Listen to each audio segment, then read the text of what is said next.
फैसला आया है और जो अक्सरियती फैसला है कादी फैज़ ईसा के मामले में, उसमें बहुत सारे तजादात हैं। उसके अंदर अपने अंदर फैसले के अंदर बहुत संगीन तजादात हैं और ये तो पढ़ के बहुत खुशी हुई कि अदालत ने अपने फैसले के आगाज़ में ही लिख दिया कि हर पाकिस्तानी और हर शख्स जो पाकिस्तान में हो, पाकिस्तानी होना एक है और शख्स का पाकिस्तान में होना एक गैर मुल्की शख्स जो पाकिस्तान में है वो भी पाकिस्तान के आइन और कानून का पाबंद है, वो दाईं तरफ गाड़ी नहीं चला सकता। तो इसलिए हर पाकिस्तानी और हर वो शख्स जो पाकिस्तान में हो उस पर एक सा ही कानून नाफिज होगा और एक से ही कानून का इतलाक़ होगा और कोई कानून से बालातर नहीं होगा और किसी को कानून से इस्तिस्ना नहीं मिल सकता।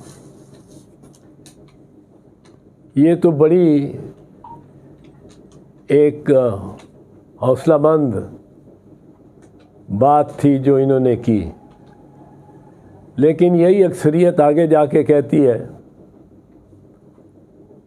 कि कादी फैज़ ईसा की वालदा या उनके बेटे से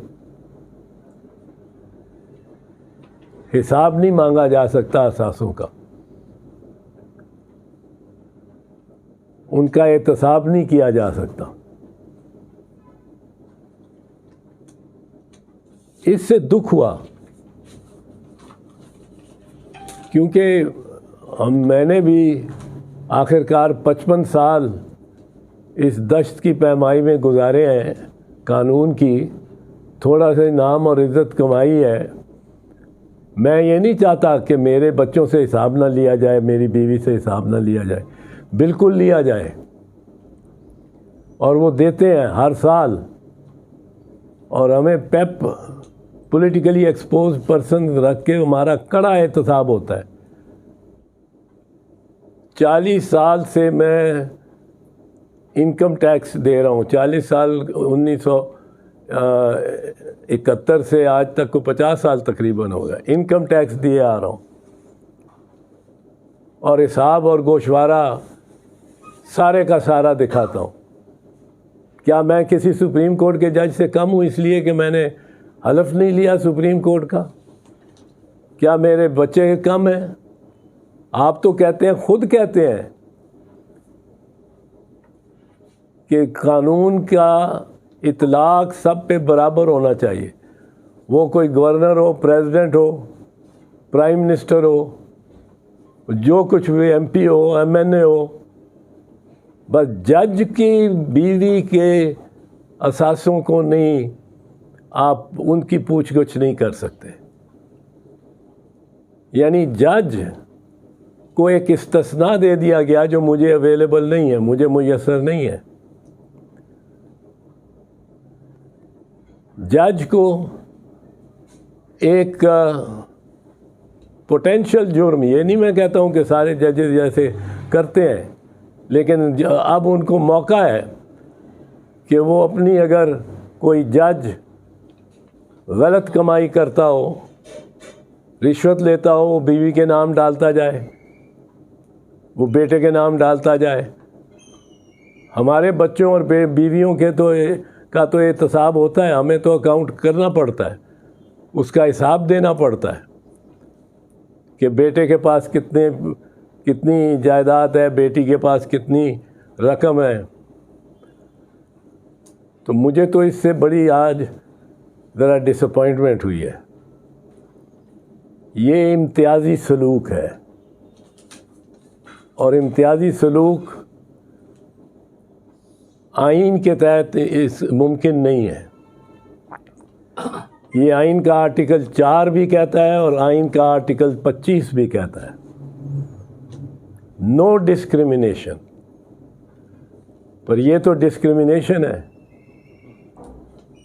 और इसलिए अगर ये फैसला इस पर ही रहता कि हर किसी का एहतसाब किया जा सकता है, ठीक है, जजों के लिए एहतसाब का एक इंटरनल इदारा है, आप कह सकते हैं, वो सुप्रीम जुडिशल काउंसिल है, जज खुद ही अपना एहतसाब करते हैं, वो भी एक इम्तियाज़ है। लेकिन चलिए, ये तो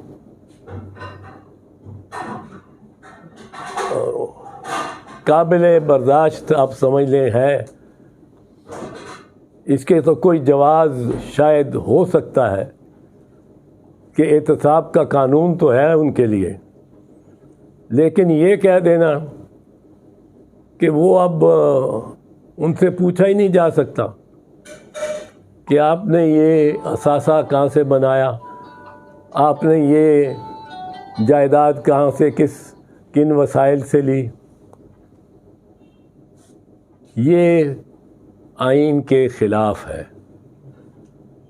और इसमें बदकिस्मती ये है कि ये फ़ैसला उन्होंने, मेजॉरिटी ने दिया है एक रिव्यू पिटिशन में, नज़रसानी की दरख्वास्त में, और दरख्वास्त नज़रसानी अमूमी तौर पे इसको दोबारा नहीं डाला जा सकता, एक दफ़ा नज़रसानी अदालत कर ले।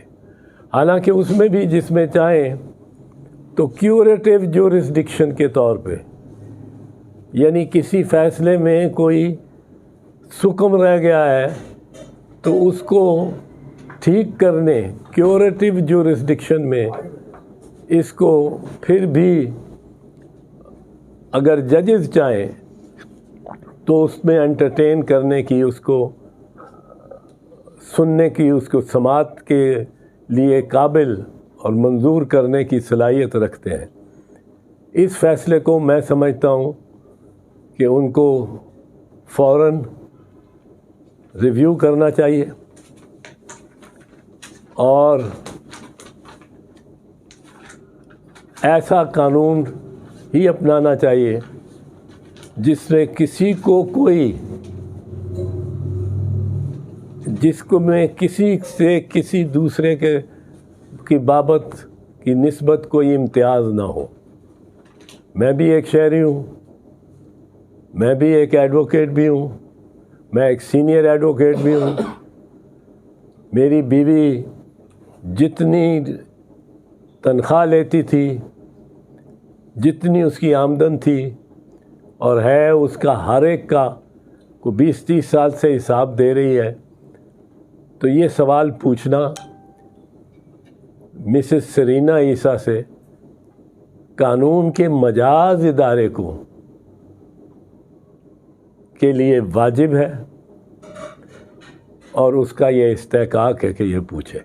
क्या ये सेनेट में वोट का 42 दोनों के हो गए और फिर चेयरमैन ने अपना जो स्वाबदीदी वोट होता है, कास्टिंग वोट, वो दिया, वो डाला। जहाँ तक इसका ताल्लुक़ है, ये मैं समझता हूँ कि अपोजिशन से ज़रा कोताही हुई है और अगर जनाब leader of the opposition Gilani साहब ने इस कोताही को तस्लीम करते हुए इस्तीफ़ा दे दिया है तो ये उन्होंने एक बड़ा अच्छा इक़दाम किया है। ये उन्होंने ज़िम्मेदारी ली है और जो पार्लिमानी रवायात के बेहतरीन पार्लिमानी रवायात के मुताबिक है। हालांकि वो उनका मौक़िफ़ यह है कि उनको एजेंडा बहुत लेट मिला था, सो उनका एक दूसरा मौक़िफ़ है कि मैं पहुंच नहीं सकता था। सर पे लकीर समझ लेना कि उनकी कोई डील हो गई है, फिर वो लाख कहें कि मैं डील के बगैर आ रहा हूँ कोई ना, और ज़ामिनों के से डील लेकर वो आएंगे और इसकी वो बेहद कोशिश में है। सऊदियों के साथ, यूएई वालों के साथ, चंद अमेरिकन दोस्तों के साथ उनके अब बदस्तूर ताल्लुकात और इस वक्त बड़ी तेज़ उन्होंने किए हुए हैं मुज़ाकरात, और हमारी इस्टेब्लिशमेंट में भी चंद लोगों के साथ उनके बुर्का पोश मिल रहे हैं। आपको याद होगा, पता आप जानते ही हैं कि बुर्के पहन के जो मिलते थे जनरल कियानी को, वो आज किसी और जनरल को बुर्के पहन के मिल रहे हैं, और दिन को वो सियाल शीशों वाली गाड़ियों में घूमते हैं, रात को वो बुर्के पहन के घूमते हैं। तो वो उनकी कोशिश बेइंतहा है, लेकिन मुझे नज़र नहीं आता कि उनको कोई डील या ढील मिलेगी।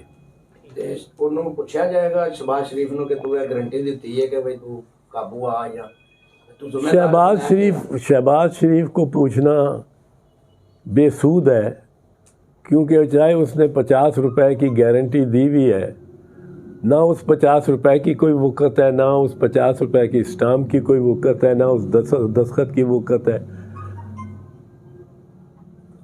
उसकी दो वजूहात हैं। एक तो वजह यह है कि ये तो उन जज साहब को सोचना चाहिए था कि वो किस किस्म की अंडरटेकिंग ले रहे हैं, और कसूर अगर किसी का है तो उन जज साहब का है जिन्होंने उसको 50 रुपए के स्टैंप लेके और जाने दिया, और मुल्क से बाहर जाने दिया। सिर्फ ये नहीं कि ज़मानत कर दी, बाहर जेल से निकाल दिया, उनको मुल्क से बाहर जाने दिया, अपने दायरा इख्तियार के से बाहर जाने दिया, जहाँ उनका इख्तियार ही नहीं चलता किसी किस्म का। एक तो उनका कसूर है, और उसकी बहुत सारी वजूहात हैं जो मैं शरीफ डॉक्ट्रिन कहता हूँ। उसकी वजूहात शरीफ डॉक्ट्रिन में है कि शरीफ डॉक्ट्रिन ऐसा डॉक्ट्रिन है जो बड़े मियाँ मोहम्मद शरीफ बना चुके थे और अपने बेटों को दे के अता करके गए हैं, जिसके तहत उन्होंने किस तरह मुख्तलिफ़ इदारों के अफराद को किस तरह डील करना है, इसकी तफसील मैं कई दफ़ा कह चुका हूँ। पर दूसरी बात यह है कि ये इसमें शहबाज शरीफ की कुदरत ही नहीं कि वो नवाज़ शरीफ को ला सके। वो किस तरह ला सकता है? वो कोई उसको संदूक में बंद करके और जल्दी से एक जहाज़ पे बिठा के, प्राइवेट प्लेन पे बिठा के, ना बरतानवी की पुलिस को पता लगे ना कुछ, हाथों को उसे रस्सियों से बांध के संदूक में बंद करके हवाई जहाज़ में बिठा के प्राइवेट सीक्रेट फ़्लाइट से हीथ्रो से उड़ा के पाकिस्तान ले आए। इस तरह तो नहीं कर सकता, इस तरह तो मुमकिन ही नहीं है। और दूसरा कोई और रास्ता नहीं है। अगर वो कहता भाईजान चले, मैंने अश्योरिटी दी हुई है और भाईजान नहीं चलते, तो भाईजान को कोई मजबूर नहीं कर सकता बरतानिया से यहाँ भेजने का, कोई मजबूर नहीं कर सकता। ये वहाँ उनकी फ्रीडम है। तीसरी बात ये है कि ये जो बरतानिया हो गया, लंदन हो गया, पेरिस हो गया, रोम हो गया, एथेंस हो गया, बड़े बड़े कैपिटल्स जो हैं यूरोप के, यहाँ हज़ार बीसियों नहीं कह रहा हूँ, सैकड़ों नहीं कह रहा हूँ, हज़ारों नहीं कह रहा हूँ, हज़ार पाउंड स्टर्लिंग और डॉलर्स में अरबपति मफरूर बैठे हुए हैं। जो अरबपति हैं पाउंड में या डॉलर में, वो मफरूर हैं, अपने मुल्क के बैंकों को लूटा हुआ है। रशियन ओलिगार्क्स हैं, 1000 से ज़्यादा तो इंडियन हैं जिनको बैंक ढूंढ रहे हैं, जिन्होंने बैंकों को का परतारा किया हुआ है, जिनके वारंट निकले हुए हैं, रेड वारंट निकले हुए हैं। वो मज़े कर रहे हैं इन बड़े शहरों में दुनिया के, और उनको कोई पूछता नहीं है। दुबई में भी बैठे हैं। तो ये लोग, इनको जब तक मियाँ साहब बिलियनियर है तब तक तो मियाँ साहब को कोई वापस नहीं भेजता। डॉक्टर साहब एक क्वेश्चन है कि इज्तिमाई तौर पे अगर आवाम को देखा जाए तो जमहूरियत से बड़ा मायूस हुई है, क्योंकि एक जो तजर्बे हमारे मुल्क के आवाम के साथ किए जा रहे हैं, महंगाई ज़ोरों पर है, रोजगारी अरूज पर है, और अब सदारती निज़ाम की बातें भी हो रही हैं। क्या समझते हैं कि क्या ऐसा कोई लीडर अभी बाकी है जो संभाल सकेगा मुल्क? मुश्किल दौर से गुज़र रहे हैं हम, और गवर्नमेंट जो हुकूमत है, जो हुक्मरानी का जहाँ तक मसला है, पाकिस्तान मेरी निगाह में तकरीबन अनगवर्नेबल हो गया है। ये अनगवर्नेबल हो गया है, लेकिन हम सबको मिलकर कुछ करना पड़ेगा और चाहिए। मैं समझता हूँ कि पीडीएम में तो निरा शोर है और बामी इख्तलाफ भी है। उनकी एक बड़ी पार्टी कोई ले लें, उसमें यही नहीं फैसला हो सकेगा कभी भी कि भतीजी ने प्राइम मिनिस्टर बनना है कि चचा ने प्राइम मिनिस्टर बनना है। ये हो ही नहीं सकता। और एक बड़ा भाई अपने हाथ में रखेगा सारी अनाने इख्तियार के, अपने भाई के हाथ में भी कुछ देगा, फैसला करने की सलाहियत और बहुत कुछ। उन पे ये कोई 8-9 दस्तावेज़ात जिस जमात ने आला तरीन अदालतों में जाली और फर्जी और बनावटी फैब्रिकेटेड पेश की हो, उसके सरबराह को किस तरह कोई कौम या कोई इस्टेब्लिशमेंट भी कुछ बना सकती है। मियाँ साहब ने 3 दफ़ा तो प्राइम मिनिस्टरशिप की, जो चौथी दफ़ा जिस तरफ बढ़ रहे हैं उसके दौरान कतरी ख़त भी आ गया जो जाली था, कैलिबरी फ़ॉन्ट भी आ गया जो जाली था, अरशद मलिक का स्टेटमेंट भी आ गया जो जाली था, जो उन्होंने चलाया स्क्रीन पे और कहा कि ये देखो अरशद मलिक को ब्लैकमेल किया गया। अरशद मलिक का मैंने उसी वक्त कहा कि अगर ये सच्चा एफिडेविट है तो मियाँ साहब को 3 दिन में ये बाहर ले आएंगे। ये नून वाले अभी भागे जाएंगे इस्लामाबाद हाई कोर्ट या सुप्रीम कोर्ट, भागे जाएंगे, लेकिन 2 साल में किसी और को उस टेप की शक्ल दिखाई, वो इतने घबरा गए कि उसको काटा वाटा जोड़ा वाड़ा था। फिर ये साकिब निसार का ऑडियो टेप, ये तो आपके सामने ही एक टेलीविज़न सेट ने अपने कंप्यूटर भी जाली करार दिखा दिया कि वो कहीं और तकरीर कर रहा है, उसका ऑडियो वीडियो दिखा रहे हैं, उसमें से वही अल्फाज उठा के इधर लगाए हुए हैं, पाबंद किए हुए हैं। फिर इनका जो ये कहना कि जी मेरे तो इंग्लिस्तान में क्या पाकिस्तान में भी कोई असासे नहीं, आर या पार हो जाएगा, ऐसी इन्होंने बातें की हैं। मियाँ साहब कहते हैं शहबाज शरीफ के मेरी एक पैसा भी निकल आए मेरे नाम पे करप्शन का तो मैं आगे से कुछ बात नहीं करते। ये हम नहीं कहते नाम बदल देना या कुछ, तो मैं सियासत छोड़ दूंगा। आप सियासत छोड़ दें या आप ना छोड़ें, हमें इससे क्या ताल्लुक़। आपकी सियासत रह क्या गई है। टीटियाँ निकल रही हैं, टेलीग्राफिक ट्रांसफ़र जितनी निकली हैं इनकी। टेलीग्राफिक ट्रांसफ़र क्या है? आपने 85 करोड़ रुपया पाकिस्तानी करेंसी में हबीब बैंक सर्कुलर रोड लाहौर पहुंचाया। आप चीफ मिनिस्टर हैं, आपकी गाड़ी को कोई देख नहीं सकता, खोल नहीं सकता, वहाँ आपने पहुंचाया। वो उन्होंने कैलकुलेट करके ये इतने पाउंड स्टर्लिंग बनता है, वो उतने पाउंड स्टर्लिंग बना के फ़र्ज़ कीजिए वो 1.5 लाख पाउंड स्टर्लिंग बनता है। वो भेज दिया लंदन में वो यूं ही पहुंचा। अब तो क्लिक के साथ ट्रांसफ़र हो जाता है ना। वहाँ से उन्होंने क्लिक किया, वो मॉडल टाउन सलमान शहबाज के अकाउंट में आ गया। अब उनको पूछ नहीं सकते कुछ, क्योंकि फॉरेन करेंसी में ट्रांसमिशन हुई है और बैंकिंग चैनल से हुई है। अब उसको कोई सवाल ही नहीं कर सकता, खुद ही ऐसा कानून बनाया हुआ। अब इस तरह की टीटियाँ एक नहीं सैकड़ों टीटियाँ हैं। तो अब तो ये कह ही नहीं सकते कि एक, अब छोड़ दिया इन्होंने कहना एक पैसा भी मेरे खिलाफ साबित हुआ। जब से ये टीटियाँ आनी शुरू हुई हैं, ये तो कमज़ोरी और कोताही है नैब की। मैं साफ कहता हूँ, नैब में भी कोई इनके साथ मिला हुआ है कि ये इन्वेस्टिगेशन बड़ी अच्छी कर लेते हैं। तफ्तीश होती है कलेक्शन ऑफ एविडेंस। डेफिनीशन जो तफ्तीश की है ज़ाब्ता फौजदारी में, वो है कलेक्शन ऑफ एविडेंस। ये वो बहुत कर लेते हैं। आगे है प्रोसिक्यूशन, दूसरा मरला, अदालत में उसको किस तरह पेश करना है। वहाँ 1 टीटी या 2 टीटी 3 टीटियों को लें और आप एक मुकदमा बना के और पेश कर दें और साबित कर दें। 3 टीटियों को और लें, 3 टीटियों को और, 3 टीटियों को करके आप 6 दफ़ा इनको कन्विक्ट करा सकते हैं। आप एक केस बनाते हैं और 300 गवाह दे देते हैं। ये आप क्या कर रहे हैं? वहाँ कानून में लिखा हुआ है, आर्टिकल 256 में लिखा है, सेक्शन में, कि 3 अगर एक जैसे ऑफेंसेस हों तो 3 से ज़्यादा एक ट्रायल ही नहीं हो सकता। तो अभी तक आपने शहबाज शरीफ और टीटियों वाला जो भी है उसको 20 मरतबा मुजरिम करार दिलवा दिया होता अदालत से, लेकिन आपने नहीं किया।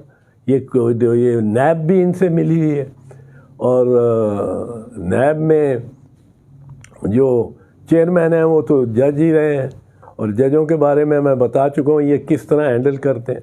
बड़ा सॉफ्टली हैंडल करते हैं, ना कोई गैर कानूनी काम करते हैं, ना कोई रिश्वत देते हैं।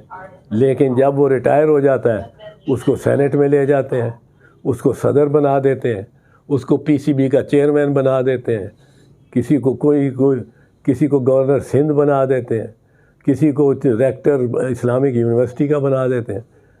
उनका क्या काम, सुप्रीम कोर्ट के जजों का क्या काम है विद पॉलिटिक्स और पीएमएल नवाज? उनको सेनेटर क्यों बनाते हैं? किस बुनियाद पर? उनको पीसीबी का चेयरमैन क्यों बनाते हैं? उनको क्या पता है स्लिप क्या होती है, शॉर्ट स्लिप क्या होती है, सिली मिड ऑन क्या होता है, थर्ड मैन क्या होता है, लेग ऑन क्या होता है, मिड ऑफ क्या होता है? उनको क्या पता? तो उनको चेयरमैन बना देते हैं। ये इनका तरीका है शरीफान, ये शरीफ डॉक्ट्रिन है। सर मैंने जमहूरियत की बात की है कि पब्लिक मायूस हुई है कि मैनू में नहीं हुई। 10 मिनट ऐसा हो रहा है, अगर 6 बजे टाइम देते हो ना किसी चैनल ਨੂੰ तो चलो गैर उसकी गल्ला कर लेंगे। तो पीटीए की गवर्नमेंट से लोग ज़रा मायूस है, बहुत ज़्यादा महंगाई बहुत ज़्यादा होती है, लॉ एंड ऑर्डर की सूरत हाल है। तो ये बातें भी हम सुनना चाहते हैं आपसे। और कुछ इस्टेब्लिशमेंट की तरफ से साफ साफ नज़र आ रहा है कि पीपल्स पार्टी आगे आ रही है, तो किस हाँ, वो आपने पूछा था कि कोई नज़र आता है, ये मैं बता दूं आपको। हाँ, मैं आपको एक चीज़ बता दूं, आप नज़र रखें आइंदा की क़यादत, सारी क़यादत पे के लिए आप नज़र रखें चेयरमैन बिलावल भुट्टो जरदारी पे, ख़ास नज़र रखें। बाकी सब के वक्त गुजर गए हैं। पीटीआई ने भी बेइंतहा ख़राब कर दिया मामला, अनगवर्नेबल कर दिया पाकिस्तान को। लेकिन जो उभर रहा है, अब मैं ये नहीं कहता हूँ कि उभरते सूरज की पूजा करें या कुछ, मैं साइंटिफिक अंदाज से कर रहा हूँ। शाइस्ता ज़बान में बात करता है, अवामी ज़बान में जो बात करता है, अवामी तकरीबात को लीड करता है। अंग्रेज़ी में उसको कोई ऑक्सफोर्ड का पढ़ा हुआ है, वो जिस तरह सफ़ीरों और सफरा और फॉरेन मिनिस्टर से मिल सकता है और घुल मिल सकता है और बात मनवा सकता है। वो यंग है, कितना यंग है? बहुत यंग है भाई। कितना यंग है? जिस एज पे बीबी ने झंडा उठाया था जब उसके वालिद को शहीद किया गया, उसी उम्र का है। नज़रें रखें फोकस करके चेयरमैन बिलावल भुट्टो जरदारी पे। Thank you.